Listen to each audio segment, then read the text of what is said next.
their gold nugget on a profit tip, and Jon's going to share his with us tonight. Over to you, buddy.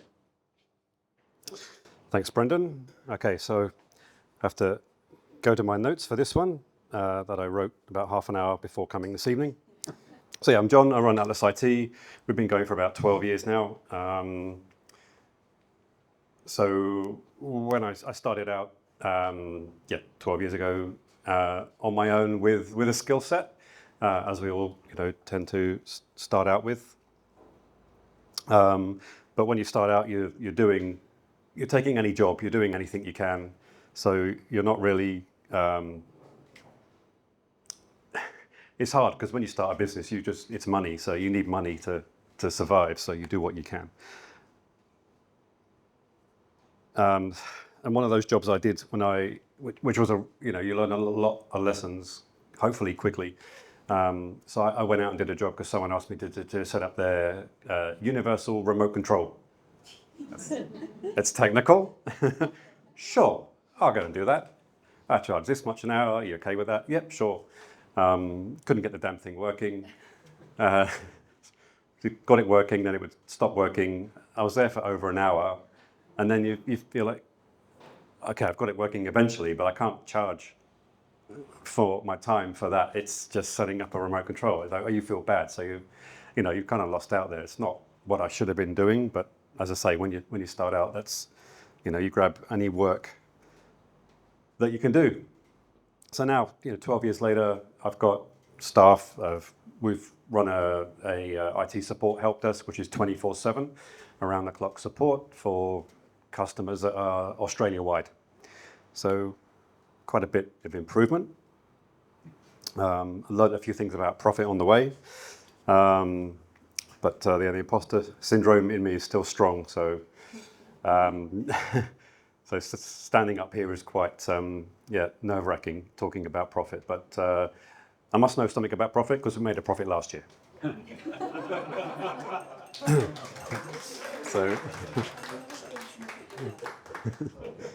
So my tip this evening was to know your worth. You should only do what only you can do in your business. So I'm the highest resource, the highest value resource in my business. So does it make sense for me to be setting up printers or resetting a password or a remote control? No. So yeah, it becomes hard to change when you've built a good relationship, to sort of distance yourself from those, I don't want to say menial, but sort of lower end tasks. But you build up a relationship. But clients still text me, it's hard for them to not, because that's what they've always done, and then to keep that personal touch. So now when I get some work in, I try to say to myself, whose job is it? Who shall I ask to do this task? I still get dragged into the weeds a lot because that's where I'm comfortable, that's what I know. And sometimes just doing the job is quicker than explaining it to someone else to do it for me. So one of the acronyms I like, IT, I like lots of acronyms. DOA, but not dead on arrival. I mean, delegate, outsource, and automate, as Catherine partly touched on in the last meeting. We've built a good relationship with a lot of partners who are also our competition here on the coast. So when I got projects, I reach out to those guys and get help. They've got specialist skills in areas that I don't have, or my team doesn't have. Like we put in Wi-Fi and cameras in the bush at Mangrove Mountain.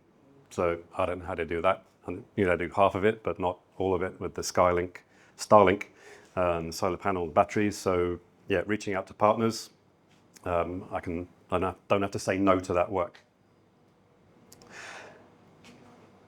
I think one of the biggest helps that I had in knowing my worth and not like doing admin work, getting an admin person on to relieve me of those tasks was such a weight off. I think I definitely should have gone that route instead of hiring my first technician. Another profit tip is put your prices up. It's all part of that. Know your worth. Making sure you're charging what you're worth. I got a good relationship with my competition. I just phone them up and ask them. So what they're charging, which is good. Don't compete on price, compete on value. So don't discount. If someone's asking for a discount, add value rather than discount your price. Package services based on outcomes, not hours. Educate your clients on the return on investment of your services, and upsell strategically. So, adding backups and security compliance to customers that you've already got if they don't already have that. We sort of have half and half customers, fully managed and sort of ad hoc. And what we help our customers with is ensuring that their business is protected from losing their profits. E.g. sort of cybersecurity measures in place, because how much is a cybersecurity event going to cost your business? So a bit round the houses, but yeah, that's my profit tip is know your worth. You should only do what only you can do. And on helping me out with that was a couple of books. So Profit First by Mike Michalowicz was a great book. And when I started out, The E-Myth by Michael Gerber.